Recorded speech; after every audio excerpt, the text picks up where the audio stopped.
এই যে মিষ্টি কুমড়োগুলো দেখতেছেন এখানে জমা করতেছে, এই মিষ্টি কুমড়ো দিয়ে সস তৈরি হবে। আপনাদেরকে আজকে দেখাবো কিভাবে সস তৈরি করে মিষ্টি কুমড়ো দিয়ে। দেখুন মিষ্টি কুমড়োগুলো প্রথমে ছিলে নিচ্ছে, ছিলে পরিষ্কার করে নিবে। দেখুন এই যে চুলছে, আবার কিছু ব্যক্তিরা আছে এখানে বিচি ফেলে দিচ্ছে, মানে এটা পরিষ্কার পরিচ্ছন্ন করে তারপরে এটা ওই মেশিনে দেওয়ার উপযোগী করে তুলবে। এদের প্রসেসটা খুব সুন্দর, এদের মেশিনারি সব কিছু দেখবেন পরিষ্কার পরিচ্ছন্ন, অনেক সুন্দর পরিবেশ, এটা দেখলে ভালো লাগে আর কি। দেখুন এই যে পরিষ্কার পরিচ্ছন্ন করে ওটা সিদ্ধ করছে, এটা সিদ্ধ করার পরে ব্লেন্ডার মেশিন, যেই মেশিন দিয়ে ওটাকে ইয়ে করা হয়, পেস্ট করা হবে, ওই মেশিনে দেওয়া হয়।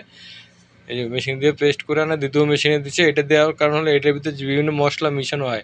এখানে সম্ভবত দুধ দেয়, এটা চাল জাতীয় কিছু, আমি ক্লিয়ার বুঝতে পারি না, হয়তো বা কিছু একটা দেয় আর কি। যাই হোক, দেওয়ার পরে এটা এই যে সস তৈরি হয়ে গেছে, এখন প্যাকেজিং করার উপযোগী হয়েছে।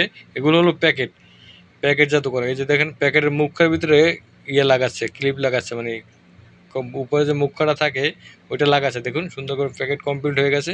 এখন এই দেখুন গ্লাসের ভিতরে সসগুলো ঢাললে কত সুন্দর লাগে দেখতে।